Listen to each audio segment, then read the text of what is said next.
What up, what up, what up? It's your boy Moon. And it's your girl Sky. And welcome to a slice of the Poly Pie with Moon. And Sky. And we're back. Welcome back. Welcome back. What's going on, y'all? It's Tuesday, June 3rd. Terrific Tuesday. What the fuck you got sunglasses on for? I'm glad you pointed it out, right? Because your girl is on countdown to surgery where I can wear sunglasses without wearing my glasses underneath or needing contact lenses. So, I'm just practicing for being extra cute. You practicing on being extra. I mean, we've established that I can be a bit extra. A smidge. So, yep. So, I just wanted to be like, hey, let me cut because I'm going to be ready. I'm going to be shades ready in time for the first day of summer, When is the first day of summer? June 21st. Oh, shit. You knew that right off back. And my surgery is when?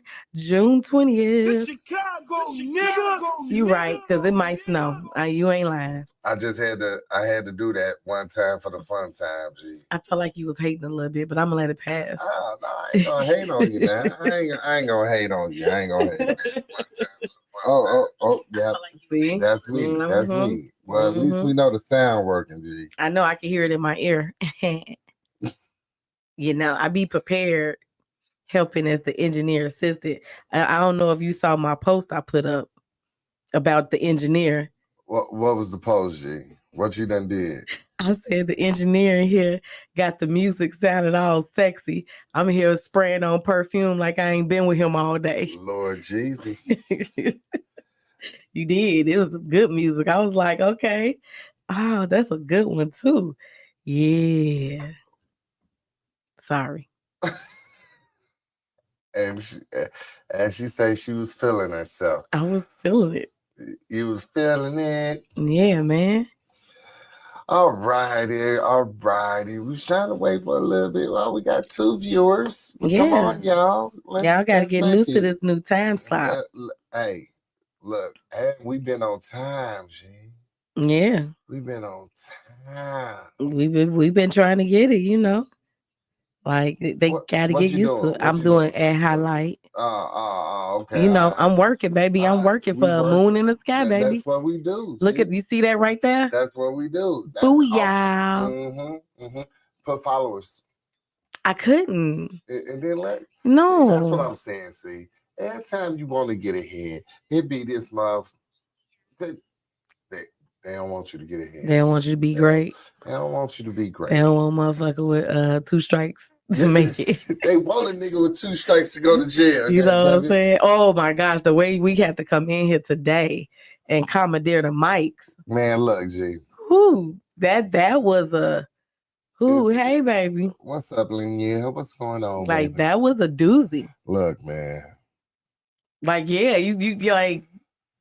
Oh, did you put the subject in there? The subject of what we're talking about tonight? Yeah. I thought I did. I don't see it. I could have sworn I did. It's okay, because we had figured out how to do something new. So y'all gonna be seeing a little, something new that we had figured out how to do. Oh no, I didn't. I did it on the description, but I didn't do it on here. So we just want to show that. That's all right, though. That's all right. We got the ticker going. We got a video to cue. Hershey, baby. Hey, Hirsch, what's going on, baby? So what's that side? What's that side? We got a little bit. We're gonna give y'all time to get y'all shots ready. First shot of the night. Yeah. And then we're gonna jump into this clip. Marissa, what's going on, baby? Hey, hello. We got this clip we want y'all to watch. It's about 2 minutes and 30 seconds. And this is going to be the basis of tonight's show. And we're going to get into it. We're going to really know what the fuck is really going on. For sure. With what we bring into our adult relationships from what we learned as kids. Yes. Basically. Yes. Did I get it right? You got it right, baby. Okay. So Get y'all shots together. Yeah. We got 1 minute. I had to get down and look at Get the low, get low, get low. That's what you got. You got low. Like, yeah, you got down there. Okay. Everybody got y'all shots ready? I need you to be engaged. Oh, I'm sorry. You got to multitask. You got to multitask. If you're going to do that, you got to be able to do both of them. God damn it. You know what, Coach? I mean, I'm just saying. You got your cap back and shit. Where your skinny sunglasses? I ain't got none. See, unlike you you, do. I still can't see. You know what? Come on, man. Get these shots together. That was shots fired. It felt like. But that's what it is. That's what it is. Yeah. Hold on. There you go. There you go. Be cool, big buddy. Oh, man. Hey, Lindell. Lindell. Nah, I was talking to Lindell because I see the fucking steak. And then I put both of their names together. Lindell and these goddamn steak. Now he wants steak burritos. Nah, he wants steak burritos. Like, we didn't give him the steak tacos. He got the tacos. Where your wife? He didn't come. So, hey, man. Where your wife? Hey, this first shot is to Lindell and his steak burritos and the tacos that he never came to get. So this is for you. I'm gonna drink a whole lot to that.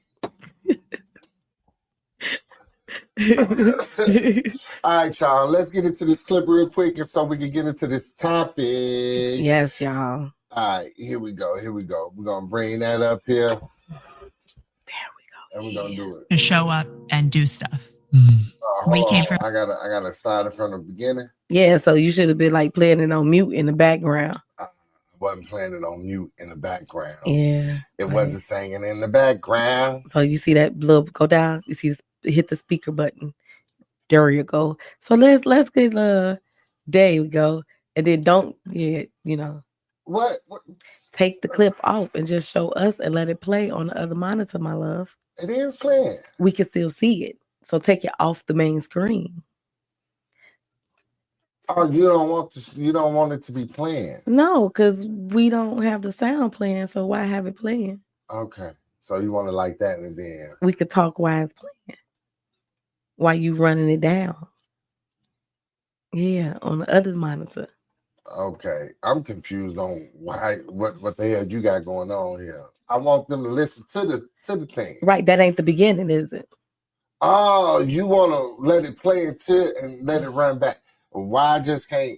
I thought you was doing that while we were doing this, because that's what I thought we agreed on. You know what I'm saying? This is we look. What's up? We try. It ain't no.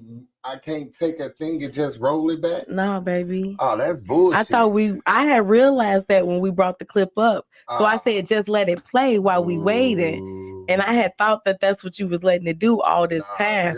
I didn't realize that you had, I had stopped it, cued it, and it just wasn't cued in the beginning. No, we need the people to hear the beginning. I want the people to hear the beginning. So now I'm trying to get to a point where I can just go and start it. Like, you can't, baby. You gotta let it play out. You know what? This that bullshit. It's okay. I could have did something else. It's okay. I thought we understood to let it play out, and when we was no, we never did. We never discussed that. Okay. I thought I was gonna be able to have a slider, man. No, this that you bullshit. noticed it. So anywho, what's up, Lydell? Shots fired. This that bullshit. Hey, right, what up, Jameer? No, we just got to pivot, baby. That's all. Just pivot. What up, y'all? What's up? What up, your favorite cookie lady? Yo, if y'all don't know and you ain't tasted yet her cookies, go ahead, hit up your favorite cookie lady. Get your order in. G, the girl got hands. Them cookies are good. She make them with love. All right, G. We ready. He ready. Let me unmute. And mute all mic. What I was pointing to in that podcast was that I had demonized her, even though she grew up different than me. Yeah. Right. So her family sat at the dinner table and intellectually debated and did all that stuff. My family didn't talk about anything. We didn't even sit at a dinner table. But what I did get was a whole bunch of hugs and kisses and I'm proud of you and all that stuff. Yeah. And so I brought my stuff and said, hey, why aren't you filling this cup for me? This is what you're supposed to do because this is what I got. Right. And in relationship, we do that a lot. Yeah. So like my version of that, how I demonized him was in my family, everybody was expected to show up and do stuff. We came from an immigrant family. Immigrant families very much have this context of everyone contributes. We're not going to celebrate you for it. It's just what you do. This is how you show your love in the family. Like I worked in my family's restaurant starting at 9 years old and it was just expected. I never got like, yay, you're doing such a great job. And so not that that's right, wrong, good or bad, but then I bring that into our marriage and I'm like, you know, he's someone that loves appreciation. And in my family, we didn't do appreciation. It was just expected. And if you asked for appreciation, it was almost like, how dare you? This is your role in the family. You just do it because you love it, because this is how you contribute, because this is how you show up for each other, right? And so we have two different contexts, two different childhoods that we think are right, because that's all we know, right? And we come into a relationship with each other and it's like, well, you're not doing it the way that I know is right. And then we start looking at each other and going, well, why are you doing that thing? And so I have my version of that for him. He had his version of that for me. And then we're missing each other because we're not creating our own version together. And that's when we really got out of the like crazy soup we were in that we were swimming in for a long time in our relationship. It was when we said, okay, you grew up how you grew up. I grew up how I grew up. It is very different. There's gifts and magic in how you grew up that I get to learn from. And same for me. But how do we want to create our household for each other and for our kids? What do you need that is a need that you actually desire? And what is a need that I actually desire as well? And like, can we be in devotion to each other enough to give each other that desire and that need, whether we think it's necessary or not? That's what my partner, the person I love, says that they need to feel loved and appreciated. Well, can I be in devotion to that? And both of us had to like lean back on our own righteousness a little bit to find out like, well, actually, I haven't been giving you the grace of that. I haven't been gifting you that. And that's when everything changed.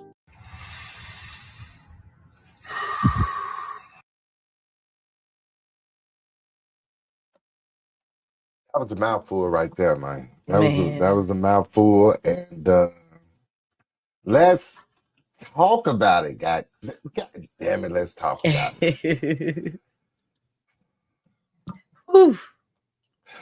Let that sink in for a minute, real quick. You know what I'm saying? Because I don't know where that buzzing coming from. Is that me? It gotta be. Yeah. Okay. Ooh. So basically, you sure it's not you? It must be my headphones. Okay, hold on. We getting it right. Hold on. Okay. All right. Okay. There you go. You go. Had to adjust some. Ooh. What's up, y'all? Y'all just tuned in. That was a lot. It was a lot because we do it all the time. You know what I'm saying? Like, we bring in things that we seen, experienced, but nothing that we know. Because you don't know nothing yet. Right. You know what I'm saying? Coming up, you don't know nothing yet. Because all you know is what you see, what you go through. Yeah. You know what I'm saying? But nobody knows nothing. And it's just like, you know, when they say being a parent, you know, it's no book on how to be a parent. You know what I'm saying? But at the same time, we do the best we can. So what did you take from that clip? A lot. I think I've watched it now like 10 times. And it is the realization that people, in a way, I feel like in a way of protection, you come in and say, okay, this is what I know. This is how I was raised. And it worked for me, right? It worked for me. It worked for my family. So this is how I need our relationship to go. And this is how I need our household to run, right? Because I might not have saw anything wrong with it. But then here it is, this person. This is where I always say, people always say opposites attract. They may be attractive, but when opposites get together, you have to work because you're not the same. And people go into it with this rose colored glasses that the relationship is just going to flow because everything is going to flow without the thought process of, damn, we didn't grow up in the same household. And even if we did, we don't have the same views on things. So foundationally, where do we start? But see, that's just it. Like, all I can go off of is what I know, what I've seen, and what I experienced.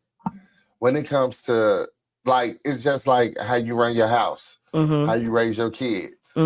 We always say, you know, I never raised my kids the way my mama and daddy raised me or my grandma raised me, but you definitely implement some shit that she did to you. Yeah. You know what I'm saying? Definitely. Hold on. We got some comments, G. Wow. You know what I mean? Okay. Yeah.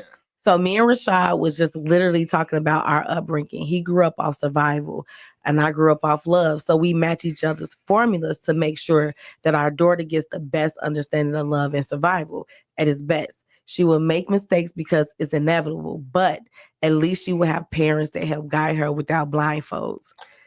G, look. We go through the same shit.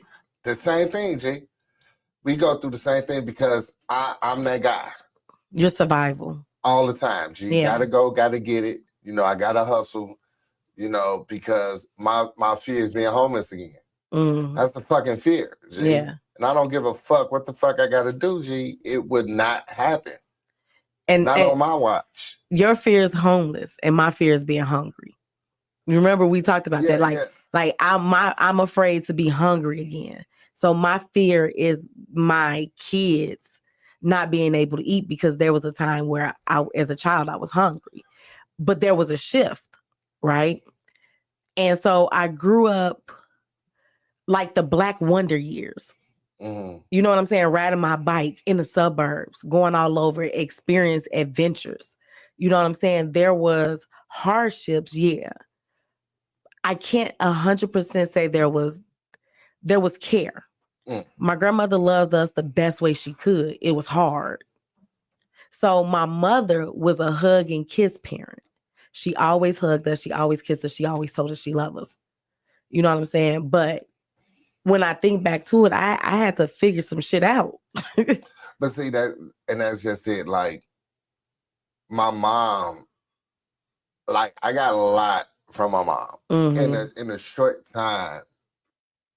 I was with my mom 8 years of my life, right? So from birth until I was 8. Yeah. And crazy, like my mama didn't raise me after that. I didn't live with her after that. You know, but every time I seen her, it was always a smile and a hug and I love you so much. I'm so proud of you. I'm, you know, words of encouragement. You know what I'm saying? My aunt was a realist. Yeah. You know, she didn't ever really say she loved me. I knew she loved me. Don't get it twisted. But she was like, all right, nigga, you make this decision, you're going to have to live with that consequence. You want to be out here screwing? You know, you going to wrap it up and you get a baby. That's on you. Yeah. Yeah. I ain't taking care of it. That's on you because you know better. I think I had the same. I had 10 years with my mom. You know what I'm saying? And so in that 10 years, it was survival mode.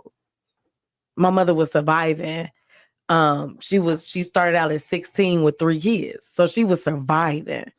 And she was trying to figure it out as she go. And at 10, my grandmother was like, okay, I provide. This is what I provide. I'm not necessarily going to give you hugs and kisses. By what I provide, you should know you're loved.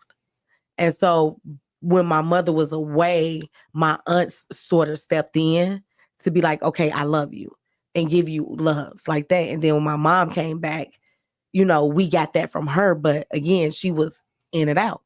But I think you need that. I think you really need both sides of that coin. Like, It's just like you need to be book smart, but goddamn it, you need to have a little street sense about yourself too, because they lurking. The motherfuckers out there lurking. They looking at the people who ain't here, ain't on these streets, ain't looking and living their life through survival mode, Mm. and they looking to pounce on you. But see, then it that's where, yes, but we don't want to walk in fear, right? So if I'm always in survival, that means that your fur, your hair, everything is always on guard, right? How can a person love a person who's always on guard? That's easy. I'm a man. I'm always on guard when I walk out the house. That's my job. Mm-hmm. It's my job to protect the ones that I love. So I'm always on guard. I'm gonna have fun, but you best believe I'm looking and seeing what the fuck going on. Only time I feel peace is if I'm in the crib with my families and my house is locked down. And that's when your guard comes down. Yeah. That's what it's supposed to come down. Until I hear something that makes me get back on point. What the fuck sound is that? Why did the lady? John, I hear something. Right. Why the lady just said the back window open? Oh, that ain't nobody. Not but the Mike. lady. That's Mike. Oh, okay. I'm like, what the fuck? You know what I'm saying? So that's just from a man's perspective. Like, I love being at the crib because I ain't gotta be on guard so much. But at this age, right? So when you think about, you can appreciate being at home at this age. Remember, I told you like the other day, you was in the bed asleep. It was like Saturday at 7 p.m. And I looked at you and I was like, I know what my man at. But then I said, shit, even when he woke and ain't here, I know what my man at. But it is not that I'm worried about you running the streets. You know what I'm saying? So, but that's at this age. So you got to think about when people are in their 20s and in their 30s and trying to work through relationships.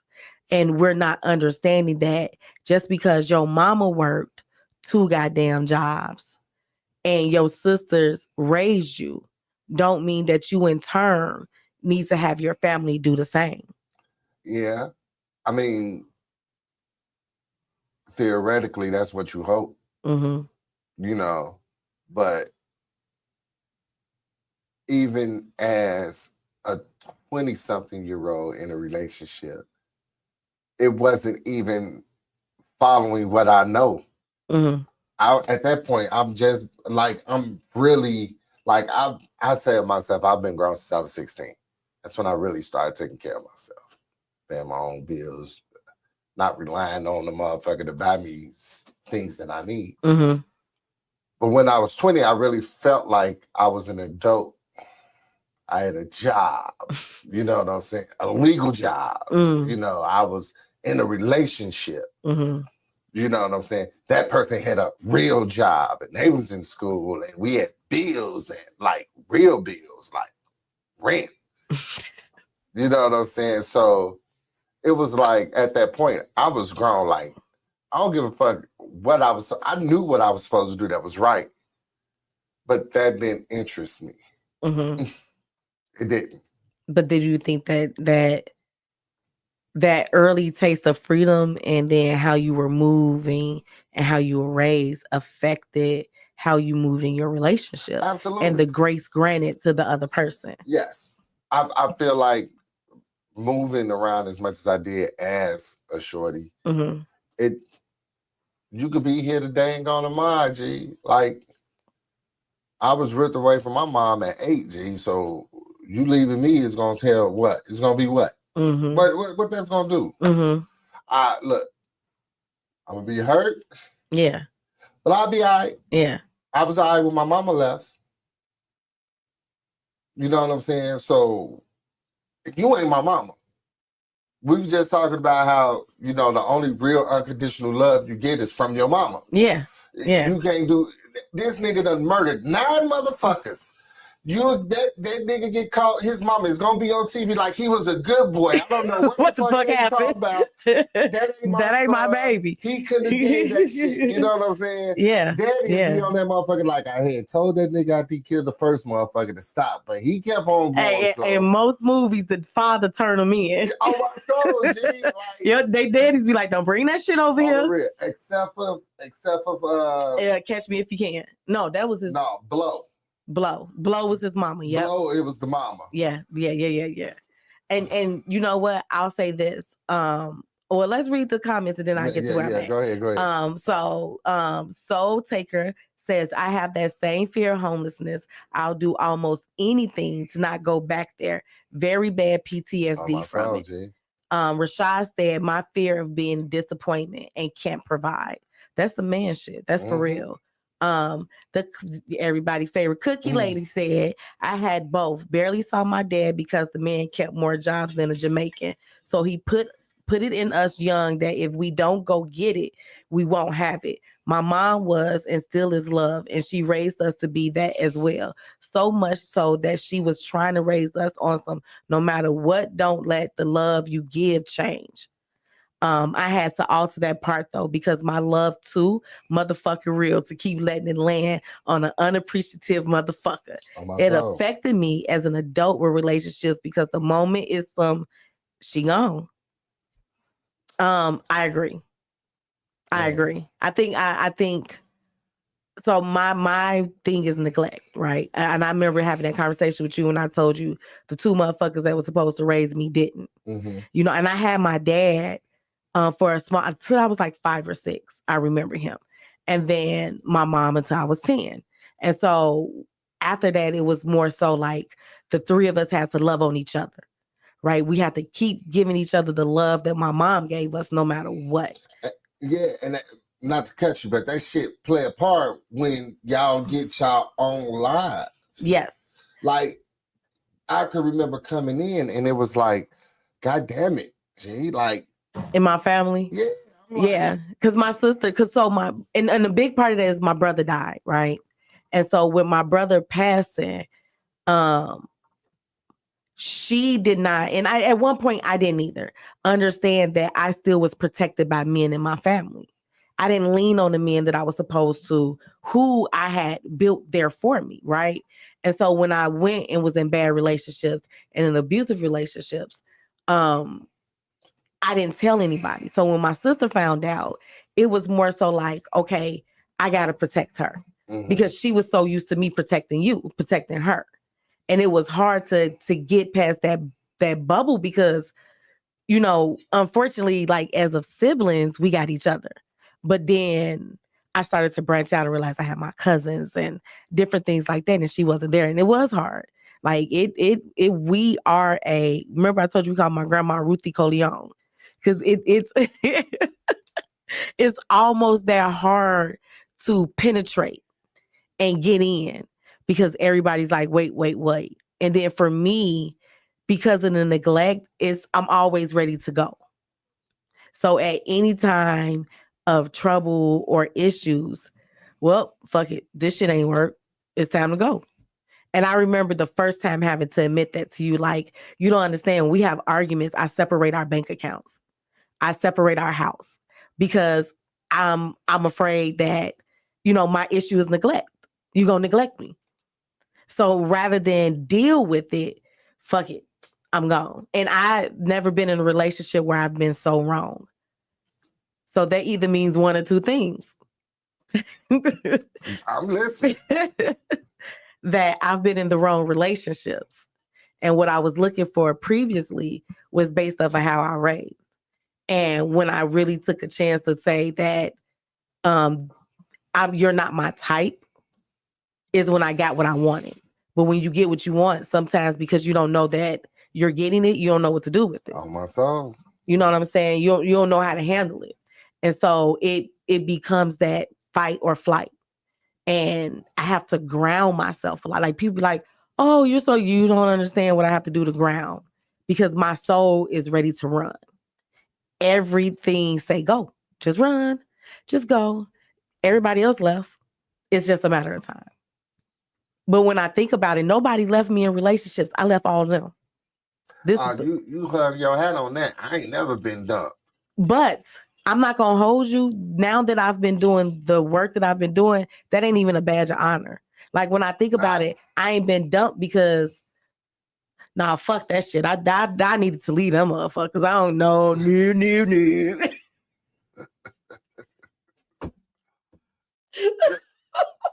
Did you have to tuck that hard? I'm sorry, baby. Ooh, I tried it. Shit. Oh no. No. I probably would be dead if I leave one of them. Jessica, baby, what's going on, man? Love you too, man. We miss you too. This nigga tweaking, y'all. Y'all come up here and get him out. No, I tried to, be like, oh, maybe this. Like, nah. I was, yeah. Who, especially the last one, baby. Nope. Quentin, what up, baby? What's going on? Hey, that's my man's right there. That's my man. I had a grand right there, man. Love to see you, man. Great to have you. I was going to say Yellow Wolf. Who is Yellow Wolf? But that's... I think I drank too much. And this nigga talking about I'm tweaking. What's up? What's up, Val? Hey, get your drinks up because apparently Moon been sipping. I've been sipping. Man, this is for not allowing your past trauma to become your new trauma. Ooh. You ate with that. You ate with that. I'll let you, boy. What's up, Ace? Ace Khalifa, what's going on? The loop is in the building, baby. Yes. What up, Ace? Yo, like that. Say that again. But okay, so this is the thing. A lot of people don't. I'm telling you, people be standing on my mama did it. This is how I grew up. So a lot of people don't realize that. Yeah, okay, what my mama taught me was my mama taught me this. This is what I'm teaching you, right? Take what you need. You don't need to do all of it. Take what you need and build your own. And by the time I've always raised my kids a certain way. Like my cousin used to tell me, like, you raised them like us, but different.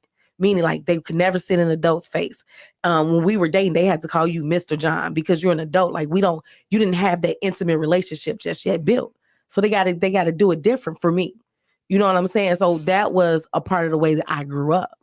And you was like, they ain't got to be that damn formal. Yes, they do. No. I never said that. You didn't say Mr. or Mrs. was needed. No. Yes, I did. I still say yes, ma'am, no, ma'am, yes, sir, no, sir. No, I'm talking about when they address you. Yes, I'm Mr. John. Yes. You had asked me why. I remember this conversation. I asked you why, but I didn't say it wasn't necessary. It's a difference. Okay. It's a difference because I'm big on that. You know what I'm saying? Like I am. Like I say, yes, ma'am, no, ma'am, yes, sir, no, sir. Again, that's how I was raised. Right. You know what I'm saying? We're laxed in having conversation about how our kids feel more than our parents asked us. Well, my mama always asked me, but my grandma didn't. She didn't give a damn how I felt. I always knew how she felt. Always.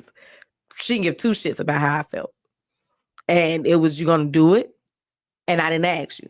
So even when the kids is like, well, can I ask why? Sure. Because how are they supposed to learn that this is a boundary or issue if I don't tell them? If I just say no. Now, if I said no and I gave you a reason and you keep asking me, I hit them with my no. Kyle is the only one that I have to do this with. Nah, he's not. Do I have to say my no is sufficient? He's not. He's not. I feel like he is. He's not.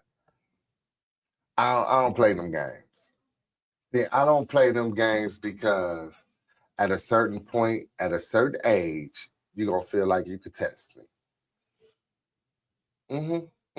Oh. Yeah. Yeah. I'm not I don't ever believe that. I don't. If it wasn't, you wouldn't have to say my no is sufficient. That's not testing me. What is it? I don't know what you consider testing. Like testing is like, You know, when I swung on my mama. But that's What I when you say tested, that's what I think Damn, of. son, where'd you find this? That's something else. Well, I don't think I didn't necessarily swing. What happened was I snatched, and when I snatched, it hit like her face like this, and I had to run for dear life. Mm-hmm. Yeah, I had to run. I ran for dear life, but I've never experienced that with my kids. Mm-hmm. Like none of the kids talk to us like that. They get a little mouthy because they got honest. Like the moment Mama told me that she let Jordan get away with shit because Jordan is you, and she got it honest. I ain't playing those games. I don't give a fuck what you talk about. Fuck that. Fuck that. So one thing that I didn't carry from my upbringing into my relationship is, well, I can't even say that. I'll be lying. I watched my mama fuck my daddy up on numerous occasions. Like beat him up. She sliced him on the stomach with a knife.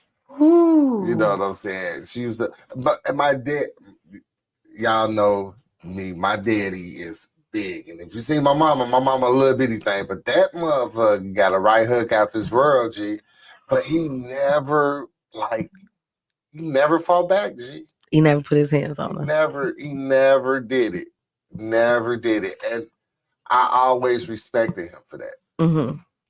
You know, you get a couple of chances. Not too many. Yeah. Not too many. Yeah. Not too many. I'm not a fan of fighting men because of my past. So I've always, you know, and I told you that, like, I believe that if you hit somebody, they got the right to hit you back. Because that's what I saw. Mm. You know what I'm saying? That's exactly what I saw. So it's like, I'm not, like my grandmother was very trying.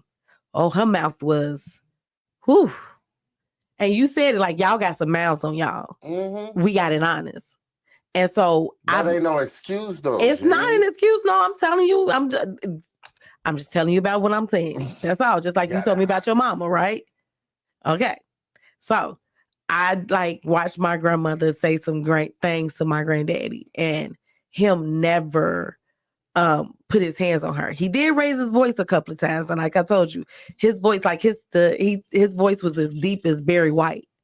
So when he raised his voice, it's like the wall shook, like vibrated. And he done told her, "God damn it, Ruthie." And that goddamn it, Ruthie was like a dog snipping at you, like, get the fuck away from me. And she'll leave him alone. I never understood it. But I never thought that I would recreate that. And then I got to a moment where I was like, oh shit. I recreated that. I feel you. He said, I don't mind being asked why, but I'm not going to keep explaining. On my soul, G, depending on my mood, don't even ask me why. Yeah, the kids don't, you know. Don't even ask me why. They don't ask you shit a lot. Mm-hmm. But they ask me, and I be like, ask John. See, there you go. Facts, but men shouldn't ever hit a woman. That's up in the air. I ain't gonna hold you, right? That's up in the air. That's up in the air, G. That's up in the air. Because it's my God-given right as not only a homo sapien. Sapien? Really? But as a man to defend myself. Now, I'm not going to be your punching bag. Yeah.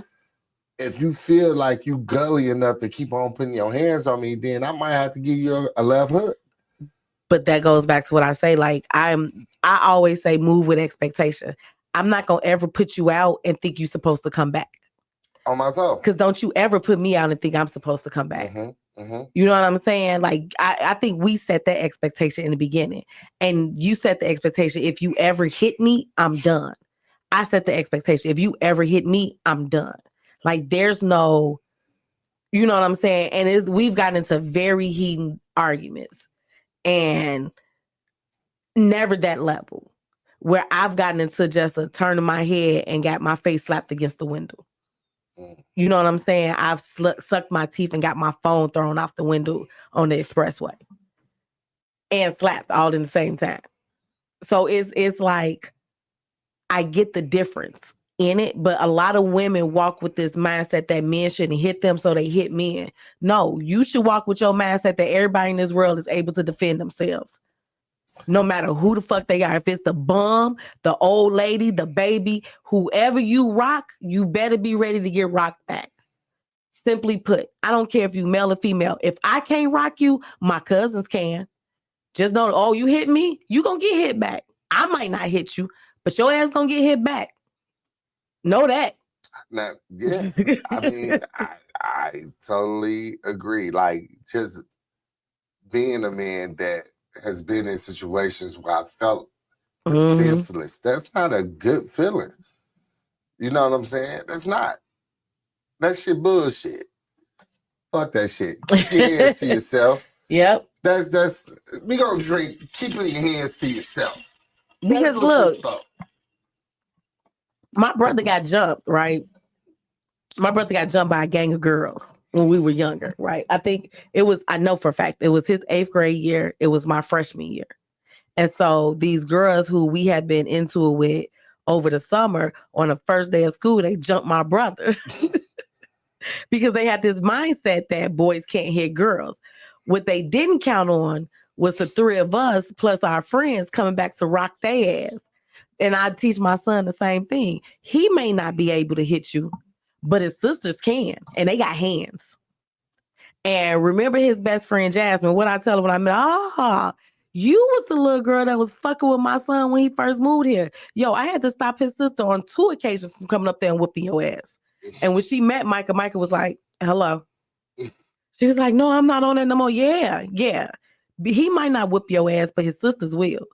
Like, don't ever think my kids or I'm in this world alone.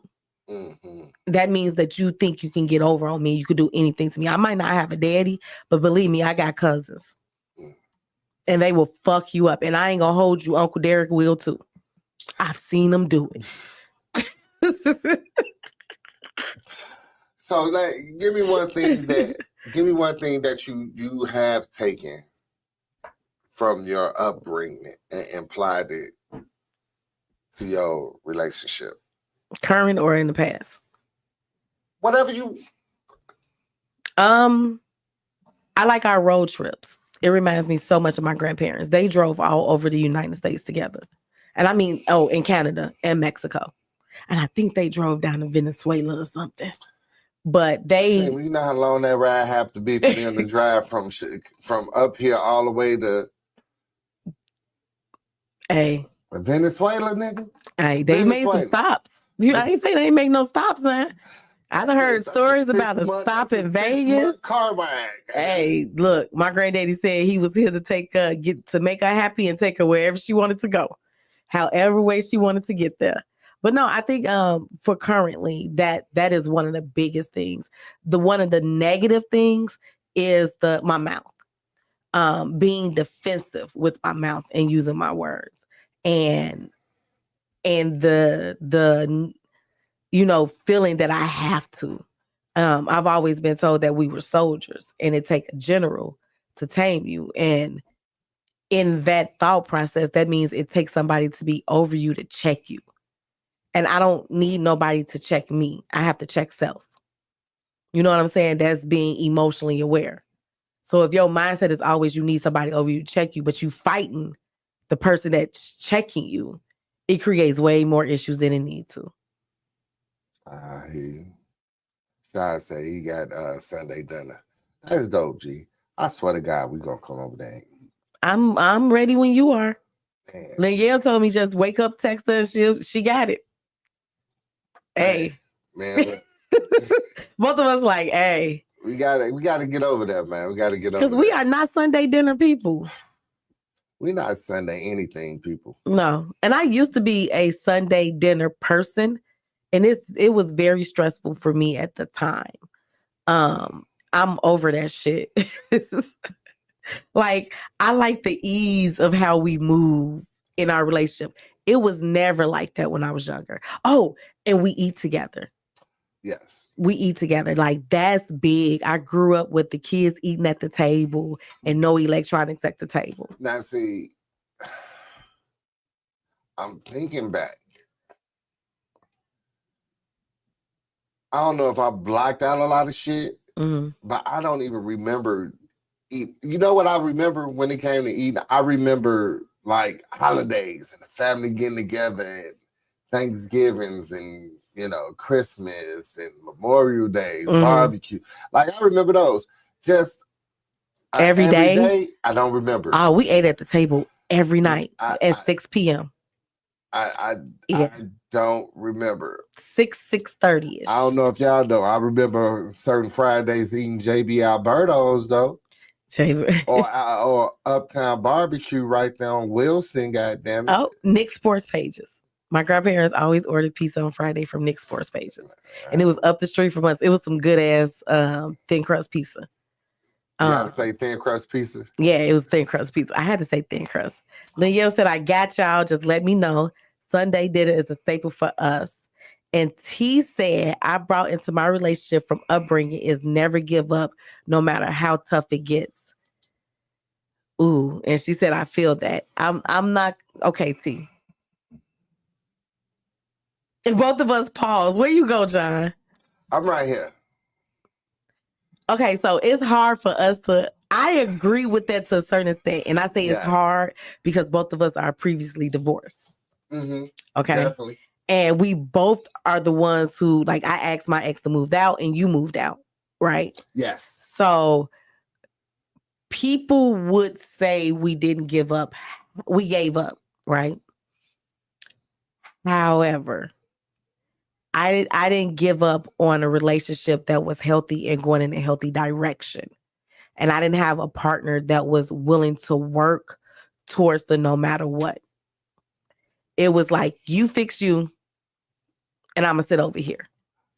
And you're the problem, and you're going to keep on being a problem. And you will forever. I remember he told me, like I said, like, he told me, a nigga will always beat your ass because of your mouth. And I was like, ooh, child. So you might as well stay here. And I'm like, no, I don't. That's not how that goes. That's not how that goes. So that was, I gave up. I'm like this. Like, I'm going to fight till I have nothing left to give. But if a motherfucker can't get right, they just can't get right. You know, that's just what it is. And it's okay. Like, I've come to the point in my life that it is okay if it did work. It's okay that if you see your life going this way, but it's going this way and you can't do it no more. I am okay with that, and we ain't got to be bitter.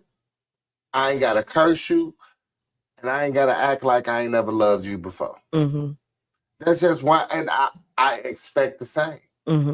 You know what I'm saying? Why? Because I do. Why? Just because I expect it don't mean I'm gonna get it. I don't know. How can you expect the same reaction out of a person because you're there? That's the only reason why I say that. No. Like, don't just because you have this level of clarity and maturity, don't mean that another person will. It's an expectation that I know probably, you know, would never get met, but at the same time, I expect for a motherfucker to be an adult. I expect for a motherfucker to be like, you know what? We keep on running into a wall. You know what I'm saying? This shit ain't really working. We've grown apart. We haven't grown together. We missing each other. It ain't working. I get it. We going our separate ways. Be a fucking adult. That's what I. Yeah, that's what I expect. Being an adult is don't slander me in social media with other people, but I have no expectation of people because you can't control people's emotions and outcome, no matter how good y'all were in what you have. And I learned that from my divorce. I would have wanted, because of what we knew from each other. I've known him since I was 14 years old. So why wouldn't a person who was my friend not be able to divide amicably? And the way I got drugged, I learned that no matter how you choose to separate with a person and no matter what conclusion you come to, they gonna be who they gonna be regardless. And all you got to do is maintain you. That's it. Hey. What's up? What's up? The Loop is in the building. Hey, what's up, Loop? What's goody, y'all? We talk about the Loop series every time we talk about what we doing. So y'all will definitely hear us talk about what we doing because we know we got the new got that new script. Hey, the Loop is in the building, the Loop series, y'all. Check us out. Hey, 2025, man. This summer, man, it's going down, G. So y'all need to stay tuned. Please stay tuned. If y'all just tuning in, man, we talking about the role your upbringing played in your current relationship. Or relationships. Yeah. Like friendships too. Please like, share, follow. Yeah, keep them comments going. Yes, y'all. We appreciate it too. Keep the comments, keep the views. Lynn say absolutely. What's that? Fridays with People's Tacos on Chicago Ave. Out West Childhood Fridays. Yes. Ooh, ours was we used to do the summers was Georgia's Music Room when I stayed on Springfield. Off of Springfield and Roosevelt. I mean, you was eating at George's or listening to music? No, listen, so George's used to have like contests and festivals. I know. So like on a Saturday, it was like get up Saturday morning in your best outfit, like go to bed early because you need to be out there in the yard at George's at 8 a.m. because it's finna be popping. Man, I was in dance contests. I won walking in a parade, like all from like running to George's Music Room Saturday morning. Like that's one thing I remember about because my mama always made sure we went. Mm-hmm. She found out something was going. She came home and told us. And we was up there. Like that was the shit. Hey Chanel, what's going on, baby? Yeah, hey y'all. Hey, what's good, baby? So yeah, that for me was like, I think that's where how big I am on family. Remember when I met you, I was like, one of the things that's important to me is how big you are on family, how you treat your mom, and how, in spite of everything that you went through, right? And then how you view how you went through and how your family view you. That was very important to me because I am huge on family. Like my family, your family is our family. I'm big on family. I'm big on get-togethers. I'm big on fellowshipping with family. So I've been with someone who didn't get that and didn't care. Like I spent way more time with his family than he did. His parents were my parents. They were no longer his.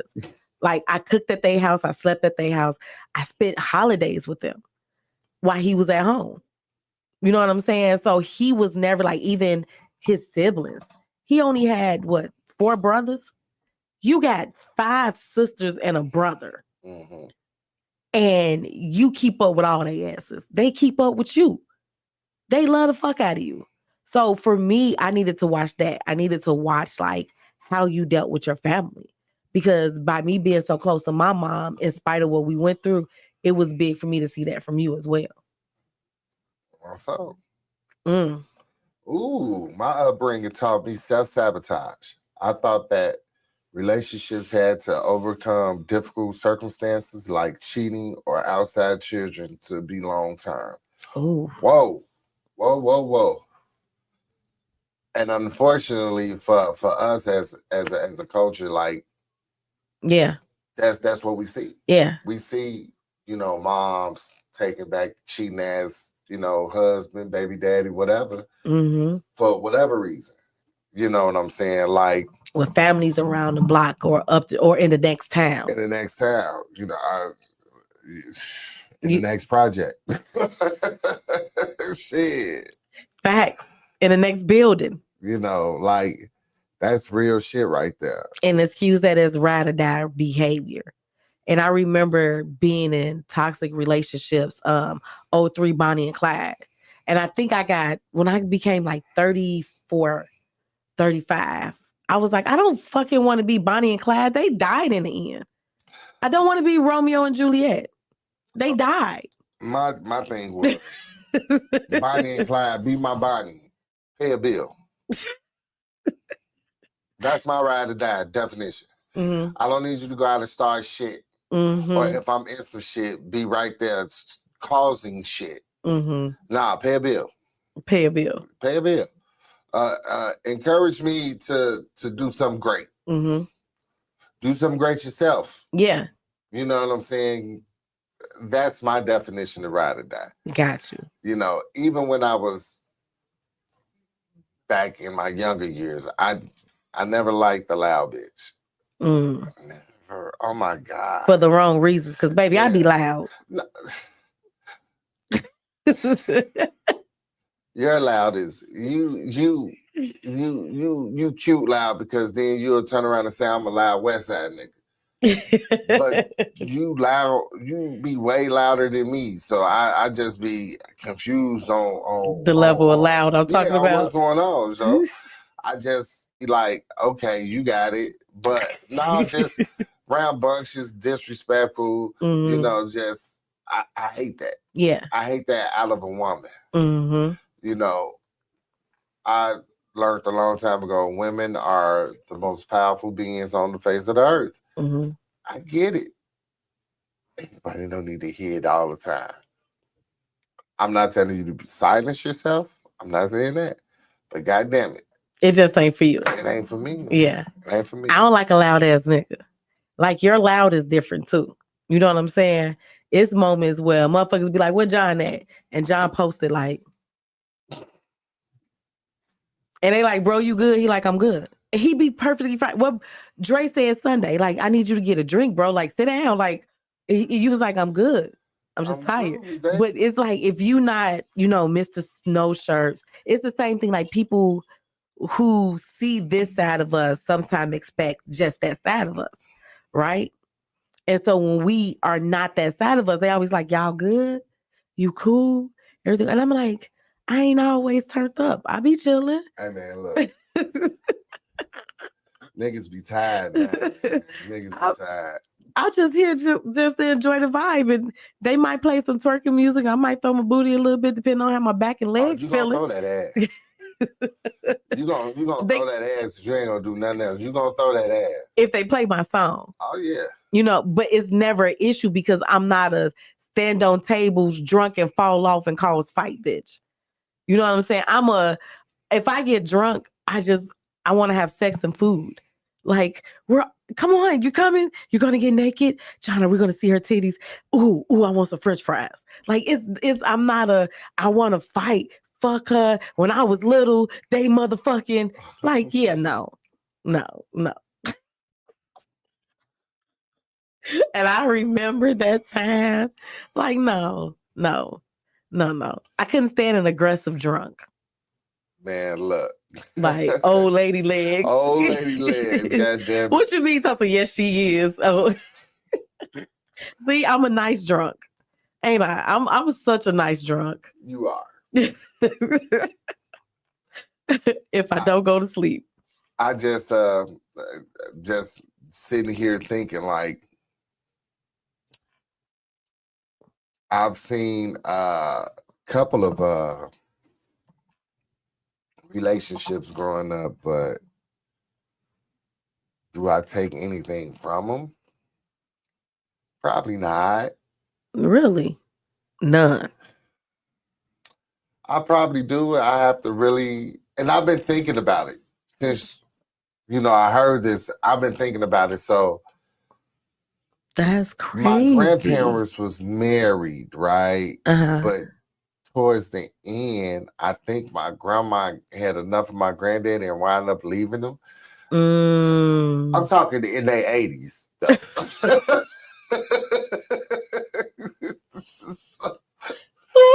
Yeah. She got tired in her 80s. Yeah, G. And oh she my wound up gosh. moving back up here. My granddaddy stayed down in Mississippi. And they say married but separated. Yeah. Until they died. Yeah. Yeah. So and how far apart did they die? Oh, it wasn't. I think he passed January. It was a month later. She died Valentine's Day, I want to say. She had some shit to say. Oh, yeah. How dare you, motherfucker? It was I don't know if it was a year or if it was within that same year. I want to say it was within the same year. Yeah. Because I remember I was living in Mississippi. We came up here, then went back, and come right back because my grandma. It has to be within the month. Yeah. I think my grandmother passed with like my granddaddy passed December 2014 and my grandma passed January 2015.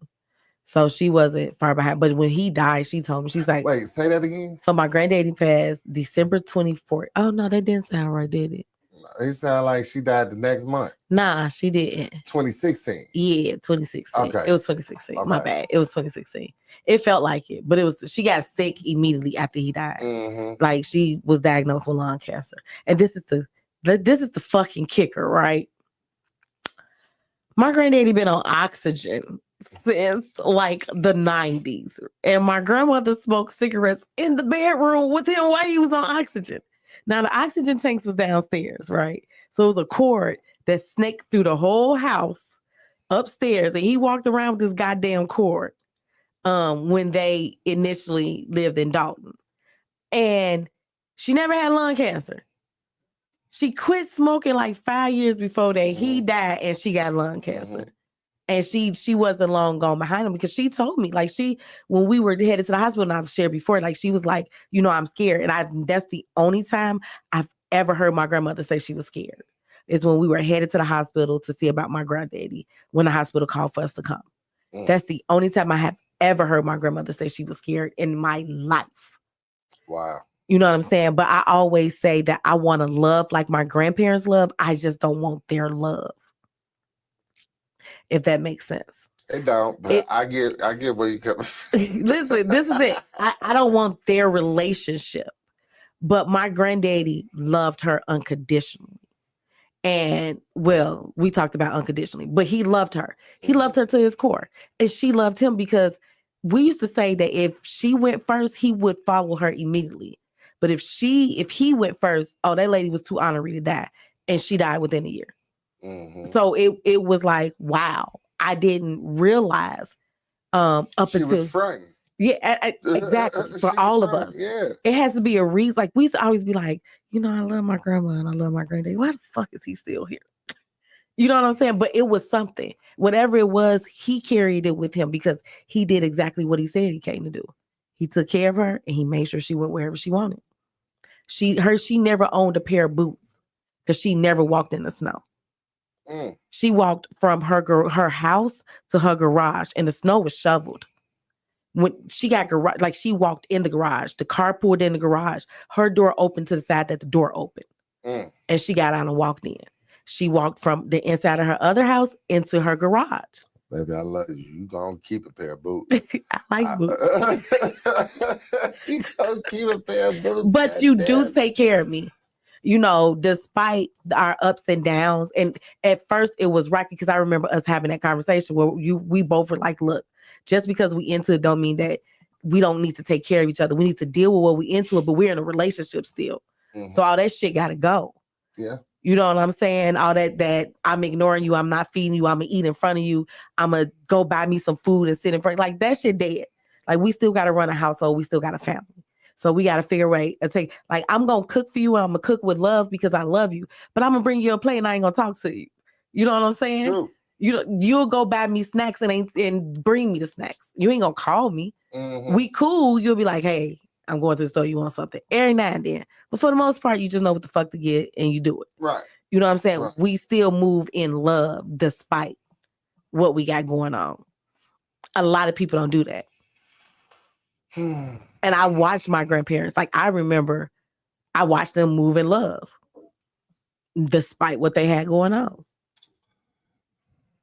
But I always wanted a man that cooked because my auntie had one. Ooh, Uncle Kevin. Yes, sir. Uncle Kevin is a chef, okay? He might work for the city of Chicago, but he is a certified chef, was cooking it up. You hear me? And I said, I want a man that cook. I got one man that took over cooking and it was, and then one that what Step Brothers cook. You know, throw cheese on top of some chips and throw it in the microwave and call it nachos. And then I got my John John. And John John can make Alfredo from scratch. I cook a little bit. You what you mean? Hold on. Like he said he cook a little bit. Baby, look, John John can burn. And if any of you guys Oh, my bad. My fault. Wrong button. I need to go to your page. If any of you guys was John followers before I came along and remember John late night cooking with his D'Angelo cut, you know, in his pants with no drawers on. Oh, man. If you don't know, please go back and look at, you know, circa 2016, 2017 videos on John Pettiford's page, ladies. Oh, yeah. Oh, yeah. Wow. Yeah. Yeah. So John was cooking. He cooked for me. Cooking is overrated. What? Not in a man, it ain't. I mean, I get it. You know, I had to eat. I had to eat, and I was by myself. So, but I learned how to cook as a shorty. Who taught you how to cook? My aunt. Like I used to watch my mom. I can remember watching my mom cook big meals. Mm-hmm. Greens and cornbread, pinto beans, great northern beans. You know, there's always some beans. You know, Hey. Like, but cooking. Mm-hmm. Yeah, my auntie. Still got to make me a rice casserole now that I'm ready for Look, it. now you ready for the white rice? Yeah, casserole. I'm ready now. My auntie equipped me with everything I needed to be an independent man. You know, she gave me all the tools, Mm-hmm. but nobody showed me how to be a great husband. Yeah. That's what I was missing. Yep. Like, I see my dad. Mm-hmm. Just growing up watching him, it was like, I don't want that. he's too unstable. Mm-hmm. You know what I'm saying? And then, you know, he was his addiction. Mm-hmm. Like, nah. You Mhm. know, and just thinking like, I had a couple of cousins that was married, and you know, my cousin Tim, cousin Leroy Willis, and them. Mhm. Like, to me, that was the end all be all. Mm-hmm. He worked in aviation. They took family vacations every fucking year and shit. It was like, y'all niggas need to adopt me. Motherfuckers handing me around and shit. Why don't y'all just adopt me? Y'all take me. You know what I'm saying? So I could go on vacations. But no, they like, I can remember them. Yeah. I can't really remember nobody else. From my mom's side, nah. Mm-hmm. Like, now, my aunt's married now. Mm-hmm. Your mom's married. My mom's married. Like, I can see it now. But yeah, but that's I'm the here thing. already. Yeah, I think I always say my generation was shown the Disney view of marriage, right? Nobody showed us how to work through things because everybody was so stuck on shielding you. And I didn't really, and it's crazy, I didn't learn until grieving now from talking to our therapist, Quanda, when she was like, well, why didn't you let your son see you grieving? And I was like, because I don't want him to see me like that. Well, how is he supposed to learn what grief looked like? You know, how is he supposed to learn how to work through it? And then she started asking me questions. Well, have you ever been able to see somebody grieve and what that looked like? And I'm like, no, they never showed us that. But then when I got to now on the journey that I am, nobody showed us how to work through shit in relationships. It was all closed doors. No, there was no disagreements in front of us. And if it was there, we never saw how it was resolved.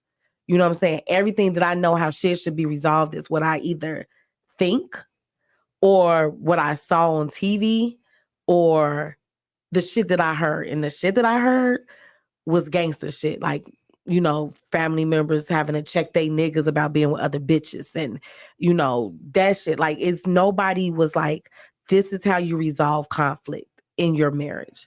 This is how you deal with not being able to see the same point of view. This is how you deal with being disrespected. This is like everybody mindset of that marriage is all in because of cheating. That shit ain't just the truth. Like my marriage didn't end because of cheating. You know what I'm saying? I didn't either. And when I tell people that, they be like, oh, like, yeah, there's other reasons. You know what I'm saying? And so when nobody in the best example is like when I had the conversation with my ex-husband, and he literally said, I apologize, but I thought I did what I was supposed to do. Nobody showed me how to be a husband. I've watched the men be in relationships, but nobody said this is how you do it as a husband. And I'm like, no shit. You know what I'm saying? Now that I'm at this stage, it's like, ain't nobody, they hid all the shit. They hid all the bad shit.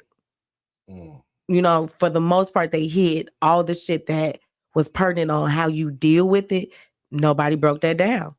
And so now you stuck learning how to drive on the expressway. That's what marriage is. If you have not been shown how to deal with conflict and certain things in your marriage, you're stuck learning how to drive on the expressway and oncoming traffic. I say a traffic jam. In a traffic jam because it moves slow? Because it's slow. It's a marathon, G. Like what I've learned the 2 times that I have been this double dip that I took. Hey.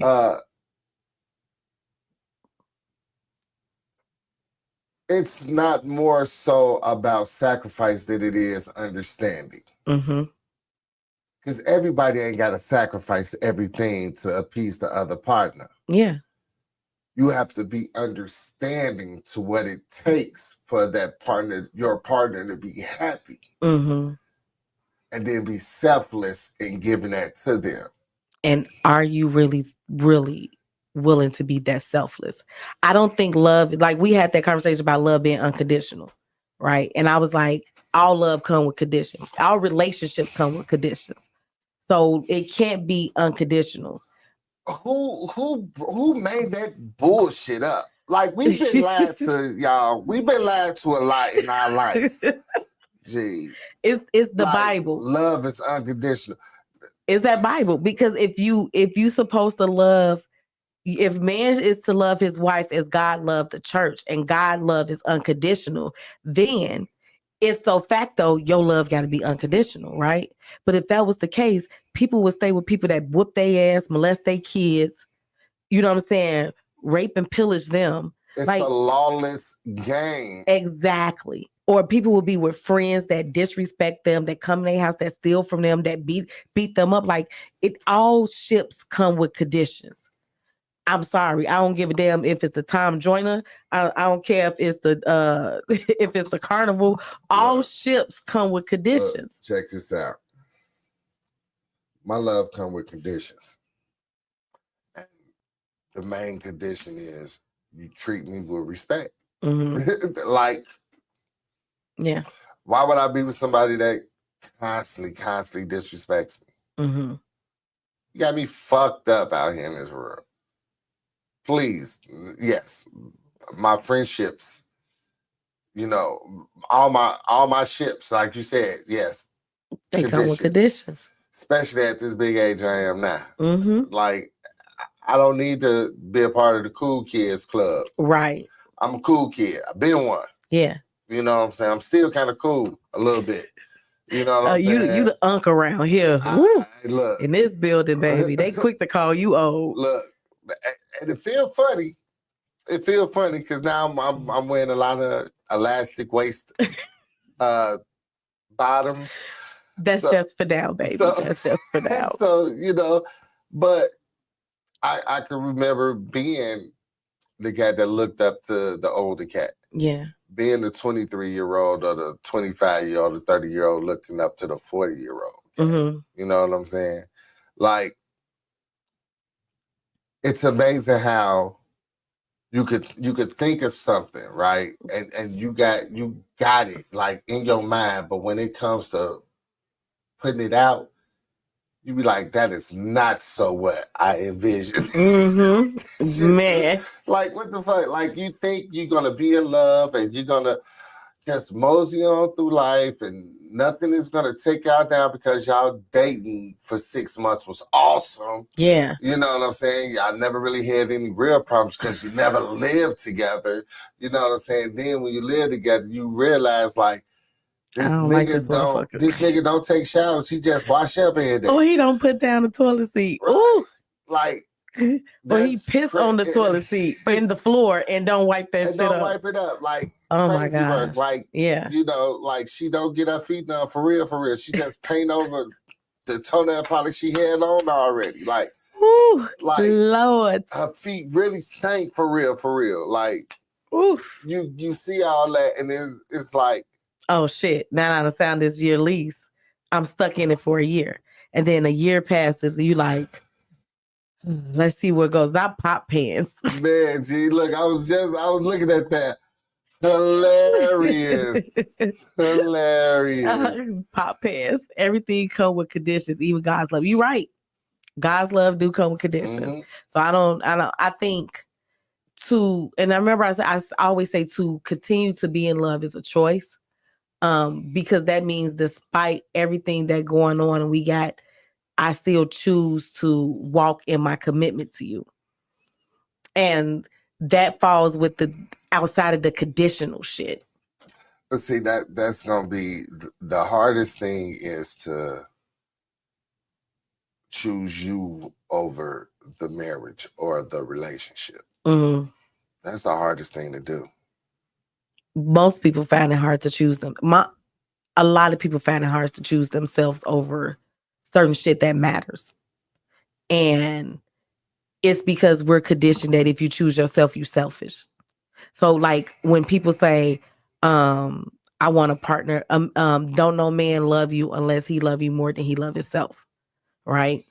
Because the thought process is that men are selfish and that they love themselves more than they love the women around them. That's why they do the shit that they do. So the only way that they can't do the shit that they do is if they love the woman more than they love themselves. And I remember you had this conversation. I've had it numerous times with other women where I say, I don't want a man who can't love himself. Because if he can't love himself, he won't know how to love me. And what I mean by that is if he can't love himself above all things, right?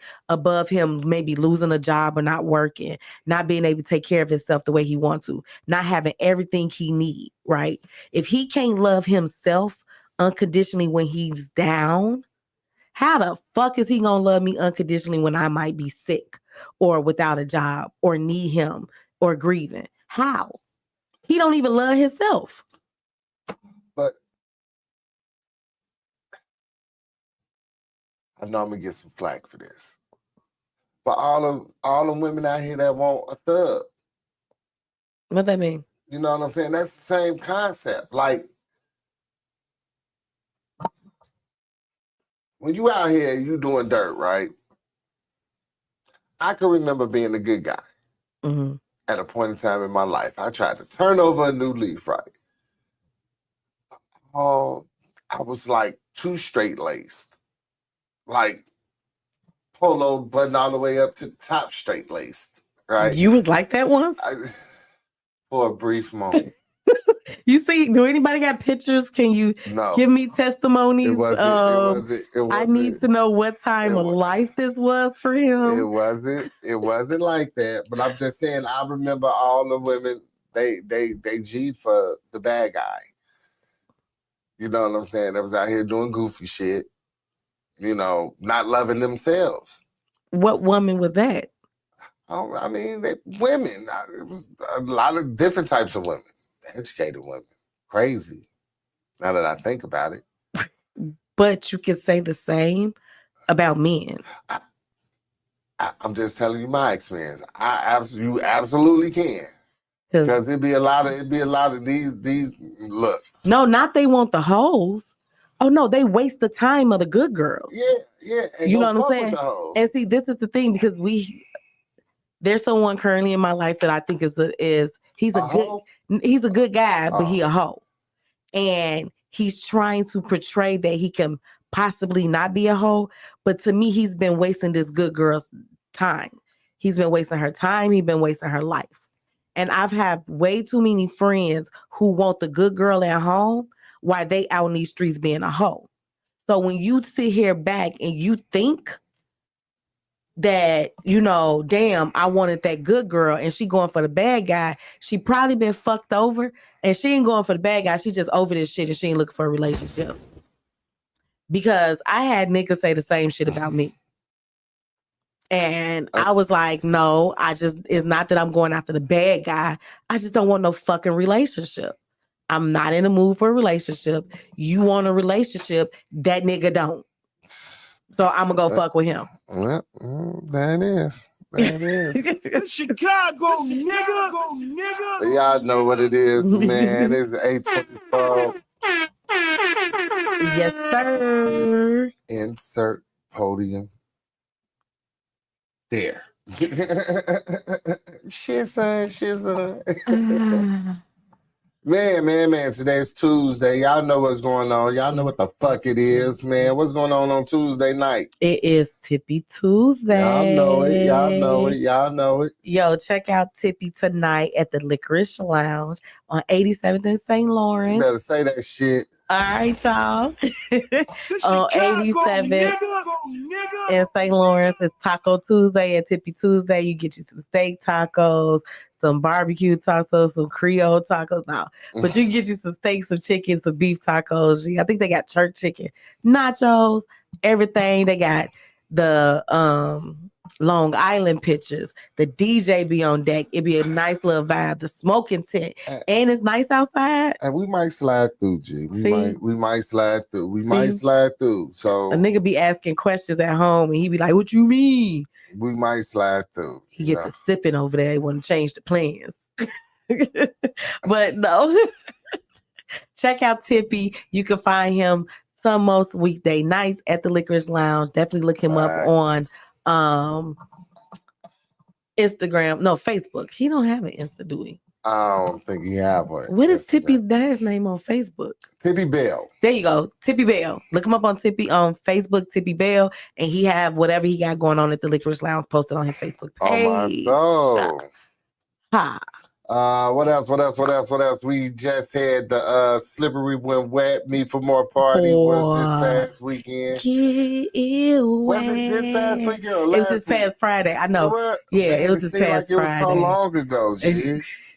You was bad. Man, it was definitely, you know what I'm saying? I was sure, you know, your favorite parking lot attendant, you know what I'm saying? Straight parking lot pimping. Yeah. But we was in that bitch. And I was your favorite tour guy. So giving out the sexy tours of the facility. Shout out to me for more. Yes. You know, Richard Long, red hairs, pink sugar. Damn. You know what I'm saying? The Maccabees. The Maccabees. This nigga just calling out shit. No, shout out definitely. We had a good time. It was a lot of sexy people in the house. The squirt gun contest was very, very interesting. I missed it all. Oh, they was squirting titties and laps. Look, this fucked up, boy. I was outside securing shit. I'm always securing shit. Yeah, I missed it. Yeah, you did. Because they was like, men, drop down to your boxes and come up here. Oh, and they was squirting. Yeah, it was. Oh, man. It was a very sexy show. I enjoyed it. Then I had to go do a tour. Shout out me for more, man. Yeah. What's going on? That's it for right now, G. We ain't got shit shaking. Oh, yeah. You know, we got Father's Day coming up to all the fathers out there, man. Shit. Man, we gonna get fucked up, G. We gonna get drunk, man. We gonna have a cigar too, man. Get fucked up, man. Get some barbecue. But other than that shit, ain't shit shaking. If y'all got any events, y'all got anything going on this month, all summer, whenever, definitely inbox inbox a Moon in the Sky or inbox John Pettiford or Sheba Baby Pettiford. Wait, hold on. Juneteenth coming up, G. Where the barbecues at? Fuck you talking about, man? Where the barbecues at, man? Hey, I bring some meat. Look. You bring some meat. Hey. Always stop me in my tracks. You know what the fuck. Look at that dimple. My baby smile. He still blushes a little. I love it. I love it. Man, Comment on the page, man. What a motherfucking Juneteenth celebrations at, man. Yes, Because we definitely sir. out here, man. That's on a Thursday. That's the last holiday I'm wearing these glasses to. On my soul, because the next day is It's my surgery. Laser. Man, well, that's it, G. Last words. You know what? I'll say this. What we learned growing up is just it's the stop sign, right? That means you're just supposed to get to it, take what you can, and keep it moving. But learn to build your relationships off of where you are and where you're looking to go. That's big facts, man. And love people the way they want to be loved, not the way you want to love them. Yeah, facts. That's pretty cool. Yeah. Self-love is the best love. You know what I'm saying? You can't love nobody else till you learn to love self, man. That's my mantra. Yeah. That's what I fucking believe in. And I really believe like that's what it is, man. And on that note, oh, you gotta tell them you finna play it? Yeah, I'm finna play it. On that note, I'm finna play my homeboy song. It's Don't Know Mr. Know-It-All with Grand Vision. And this our new outro, right? No, we're gonna have an intro. You're gonna have an intro. So, this is not it. This is just a song. I'm gonna play a couple of more songs every week until we find the right one we want. We get to pick our own song for our intro, y'all. Yeah, you know, so my I'm man. We my man. It's Don't Know Mr. Know-It-All with Grand Vision right here on the Slice of the Poly Pie, man. We'll see y'all next week, man. Peace. Play that thing. I'm playing it. I'm playing it. Hold up, don't you say no. Maybe I was wrong.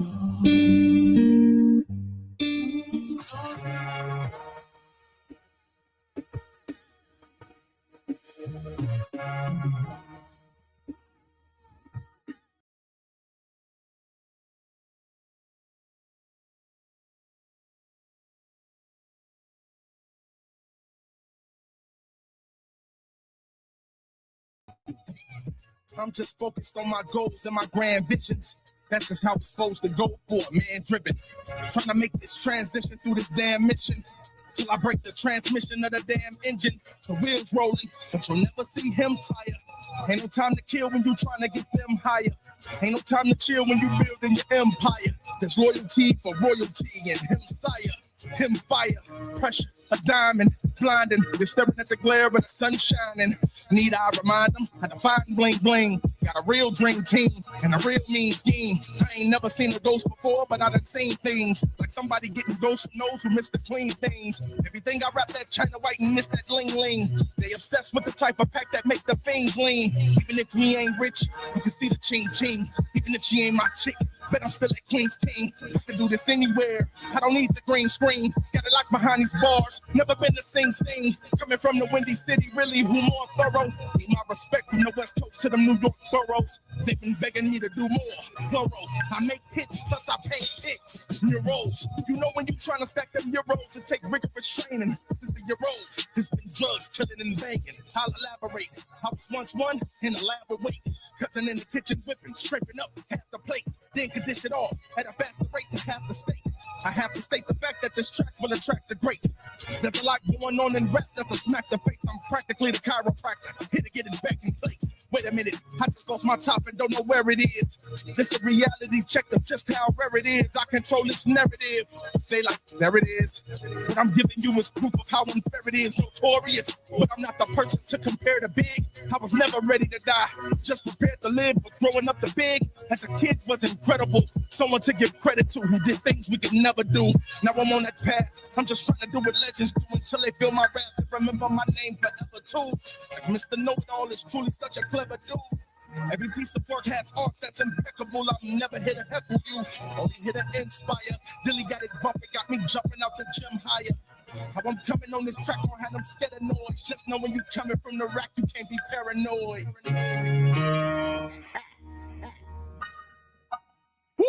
Hey, let's do this again. Getting silly on beats made by Dilly.